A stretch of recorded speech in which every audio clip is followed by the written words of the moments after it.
It's the Scotty Mars Show.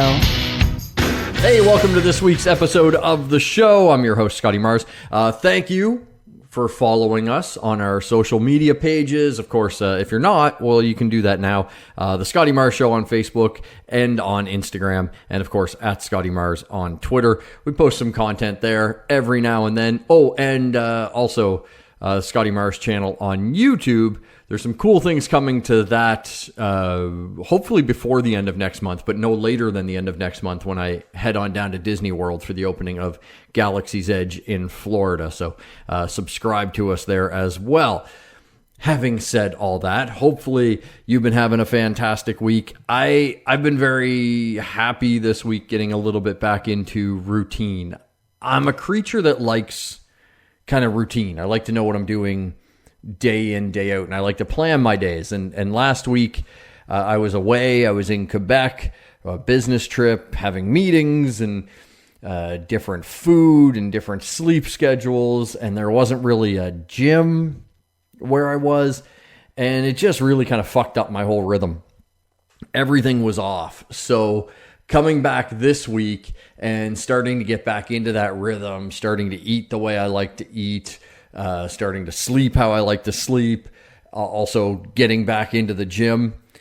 I run away and I love running, and it does a lot of great things for me, but there's also something about like just hitting the weights too that I find great for mental clarity. So it's nice to be getting back into that routine and getting into the gym and all that. So I'm starting to feel a little bit like myself again. Wasn't feeling like myself when I came back last week. So good to do that.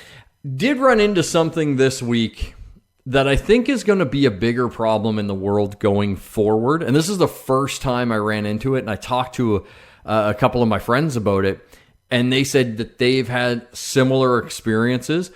And quite frankly, it pissed me off to the point that I almost left the restaurant that I was in when what happened.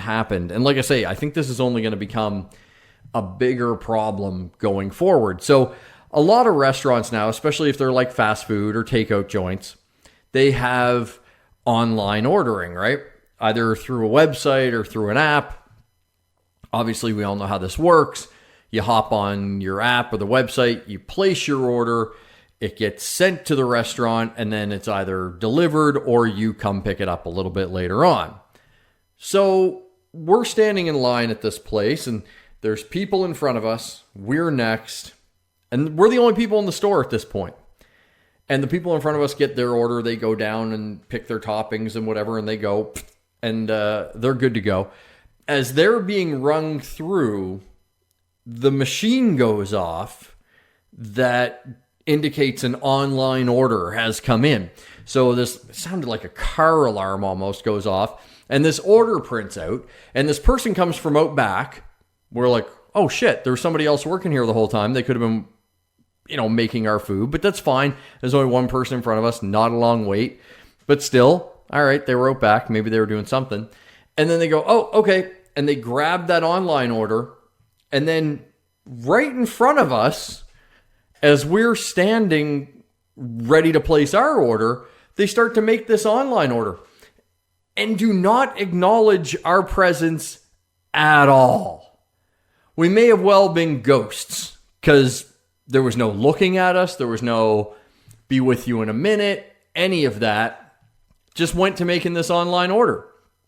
And I stood there kind of flabbergasted because we were there before the order came in. This online. You got to help the people that are standing in the store first before you help the people that are just clicking an app. Like if you want your stores to no longer be stores and you want your restaurants to no longer have people coming in them, ignore them is the quickest way for that to happen. Like it just absolutely blew my mind. I don't have many principles in life. I do think that the person that gets up off their ass and walks into your store takes precedent over the person too fucking lazy to get up off their ass and only used an app. I'm not saying that it's bad to order online. Don't get that impression. I think it's fine. But if your order comes in and there are people standing in the store, you're at the back of the line. It's just how it goes. Or you're at least taken in sequence.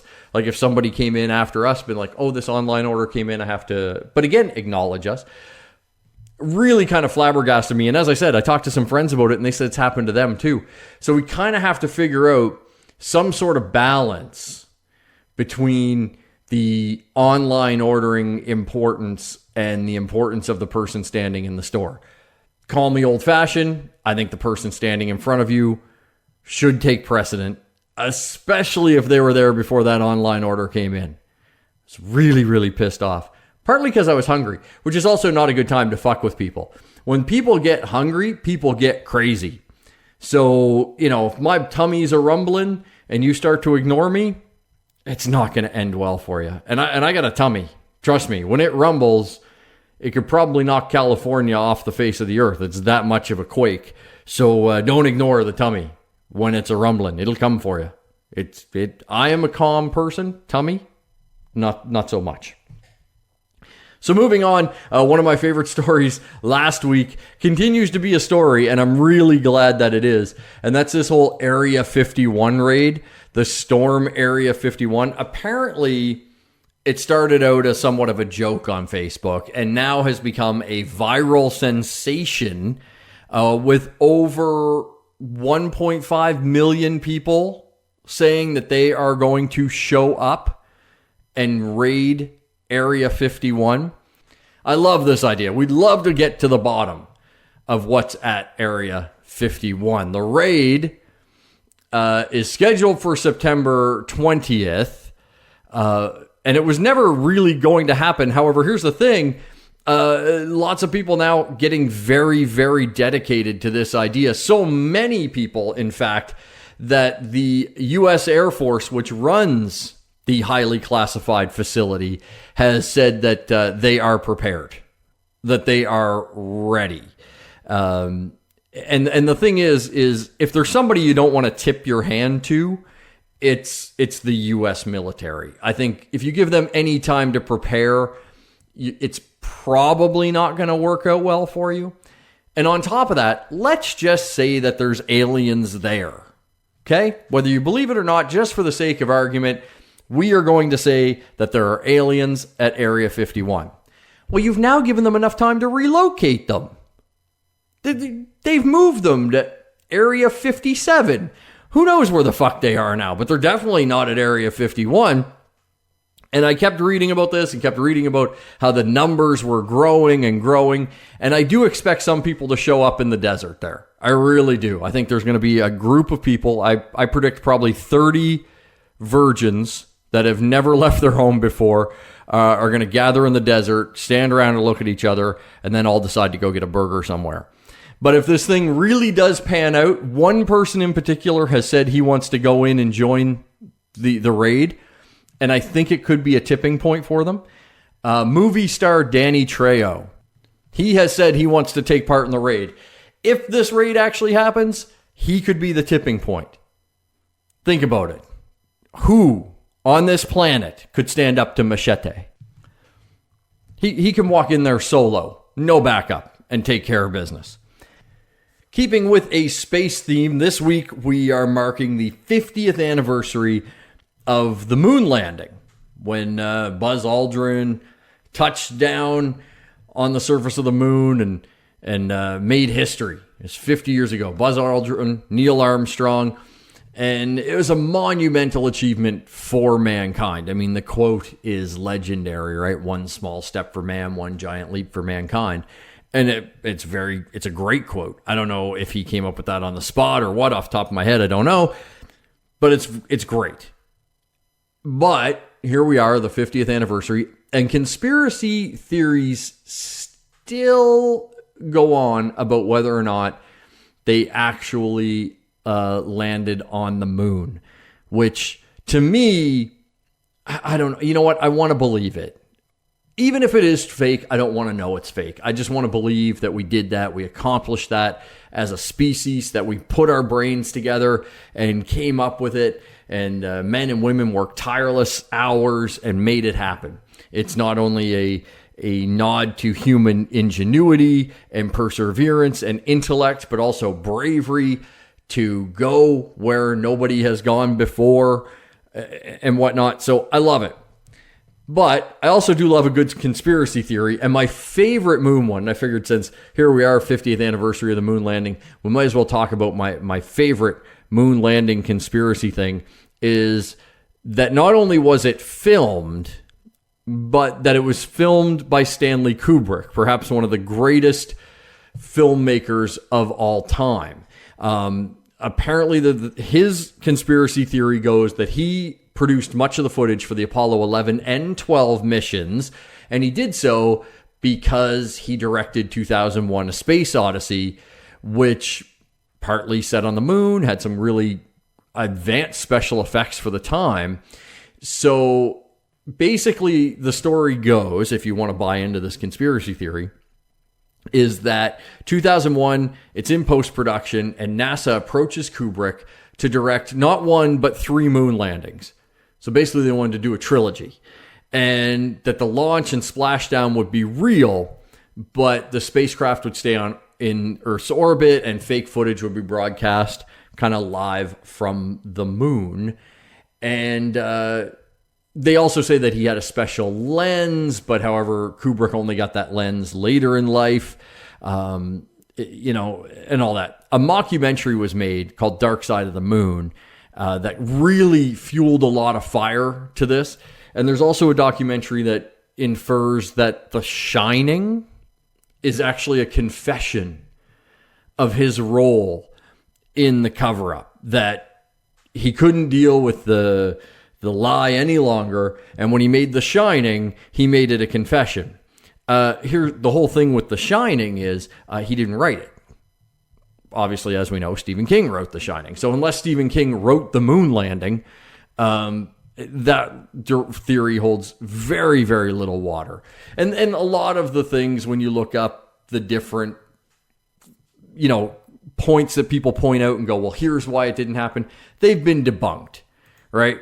But I just love the thought of Stanley Kubrick directing the moon landing surreptitiously, while at the same time continuing to shoot, write, produce, direct, all those things, major Hollywood blockbusters. The equivalent right now would be if we were going to go to Mars and they want to fake the Mars landing, and they go to Quentin Tarantino and say, hey, why don't you come and direct the Mars landing footage? And then we get, live from Mars, and whoever the astronaut is, I'm going to assume it's Samuel L. Jackson, since he's in every Quentin Tarantino movie.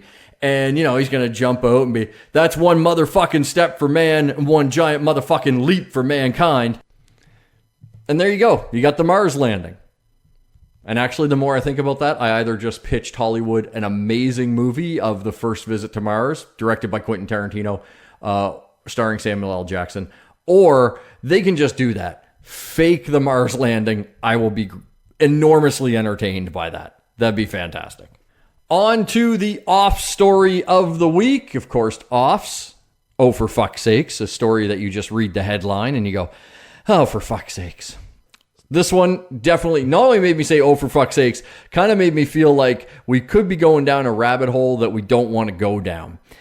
Tennessee police warn flushing drugs could create hyper-aggressive alligators.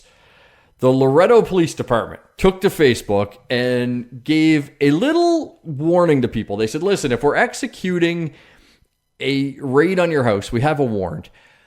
Please do not flush your drugs down the toilet.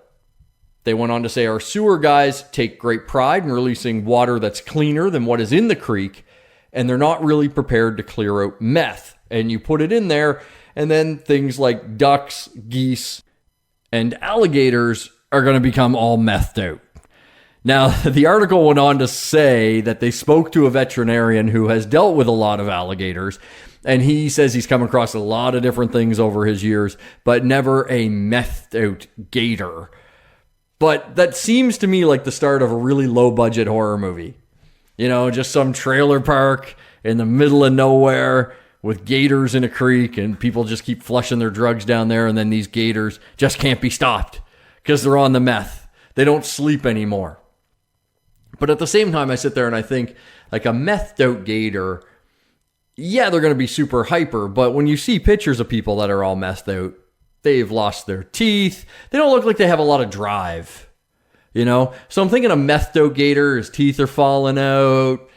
He's probably got like a sleeveless shirt on, backwards hat, Kid Rock's blasting.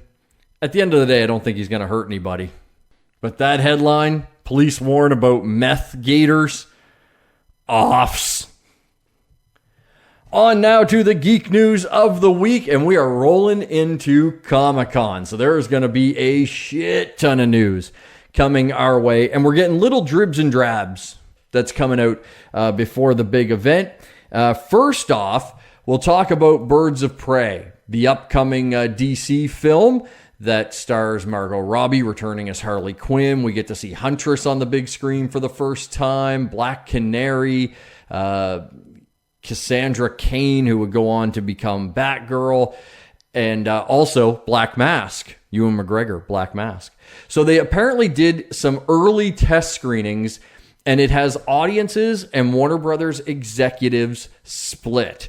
Apparently, the film people were raving about it. However, Warner Brothers executives had the exact opposite reaction. The split in the reception is a little concerning, as Warner Brothers seems to have a heavy hand sometimes. And if the fans and the audience were that into Birds of Prey, I hope they kind of learned from their lessons and their mistakes and just leave it the fuck alone. Because, I mean, we keep hearing about Zack Snyder's Snyder Cut of Justice League, and it was a similar story where test screenings, people were loving it, and then the Warner Brothers executives were kind of like, well, it's dark, maybe not as many jokes. Let's get Joss Whedon to come in and kind of punch up the movie a little bit. And because of that, we lost a lot of what Justice League was supposed to be and where that story was going. And subsequently, Justice League, while I still enjoyed it, definitely fell short of what Warner Brothers wanted at the box office. So my advice to Warner Brothers is, if you are listening, and we do have pretty good numbers in California, just leave Birds of Prey alone. If people are liking it, let it be. You don't have to change and edit every little thing. If the people are digging it, leave the movie the fuck alone. Margot Robbie seems to have a really good handle on Harley Quinn. She seems to love that character and is treating it with the, respect it deserves. Just let the movie be. I really hope they don't screw it up. So moving into some Comic-Con news, the Game of Thrones showrunners were going to be part of the final Game of Thrones panel at Comic-Con, which is going to be like a little bit of a bow, a well-earned bow after the 8+ seasons of the show.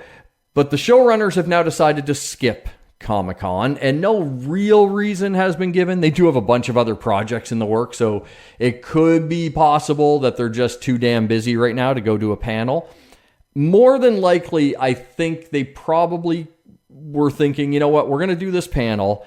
There's going to be a Q&A, and we are going to have to defend the decisions we made with the final season, because it's no secret, a lot of Game of Thrones fans were not happy with that final season. So this would have been a chance for them to kind of tee off in a public forum on these showrunners. So I think they're skipping it to just avoid those kinds of confrontations with fans. And in some ways, I'm like, no, go defend what you did. You did it. You made that decision. So go defend it. And then in another way, I get it. That's just a big headache. And sometimes that can backfire royally if you say the wrong thing, something that you say is misinterpreted. So I think this is probably a smarter move for their career to end up just sitting back, letting this settle down, and they move on to their next project. One of the biggest stories of the week involved Bond 25, as a report came out and said Lashana Lynch's character, you may know her best for her star-making role in Captain Marvel, where she played Captain Marvel's kind of best friend. She is joining the Bond franchise, and apparently in a big, big way. Not only is she going to be a key character in the upcoming Bond 25, rumor has it that she's going to be playing 007. Now, pump your brakes a little bit. She's not going to be playing James Bond, but word is, and these could be spoilers, so spoiler warning, 3, 2, 1. Okay, now I'm about to talk to it. Report is that the film is going to open with James Bond in retirement, living a life of luxury in Jamaica, because he basically retired at the end of Spectre. So although she will not be James Bond, she will be given the 007 number.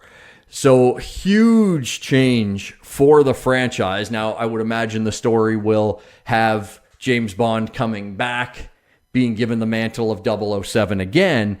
But if we roll into this movie and there is a new 007, that is a huge change for the franchise. First woman to have that number, first African-American woman to have that. No, like, there's a lot of firsts that this will be doing. So really kind of cool. I'll be curious to see how it plays out on the screen, but on paper, I kind of dig the idea, and I'm anxious to see how it plays out. Of course, some fans not happy online, very, very upset. And, you know, kind of as I said last week with the Little Mermaid thing, get over it. Stop being idiots. I feel like I could say more about it, but that's really what it boils down to. If you really have that much of a problem with it, you're just a jackass. Couple of Marvel news bits. First off, kind of surprising everybody, we got the announcement for Thor 4. We didn't even think this was going to happen. We thought that the next time we would see Thor would be in the Guardians of the Galaxy follow-up. But it has been announced, again, just before Comic-Con, which is kind of cool. Taika Waititi, the guy behind Thor Ragnarok, is coming back to write and direct Thor 4. He's actually going to be stepping away a little bit from the live-action Akira movie that he's doing to make Thor 4. I don't know where that leaves Akira, but it seems like Thor 4 is on the fast track for Marvels. They want to get it out really quickly. They're looking at 2021, and that will come before Guardians of the Galaxy 3, because James Gunn, who has been rehired to do Guardians 3, still has to finish Suicide Squad for Warner Brothers, which he is signed on to write and direct, and they're kind of getting into pre-production a little bit on that one. But by the time he's done that and then to go shoot Guardians, there's no way they would have it ready, I don't think, for 2021. So it looks like we will get Thor 4 sooner rather than later, and people are stoked about it. I don't have an opinion on this one. I didn't see Thor Ragnarok. I know people love it, and I should sit down and watch it, and maybe it would change my opinion, but Thor's never been a joke character to me, and the clip I've seen of that movie, and they did it a bit in Avengers Endgame, they turned Thor into kind of a joke, and I don't know, that's just not what I want out of Thor, so I've been hesitant to watch Ragnarok. If you loved Ragnarok, this is fantastic news. We don't know much about the plot or how it's going to take place because of where Thor is at the end of Avengers Endgame. Many were leading to the fact that Guardians 3 would probably be a Guardians of the Galaxy Thor team up.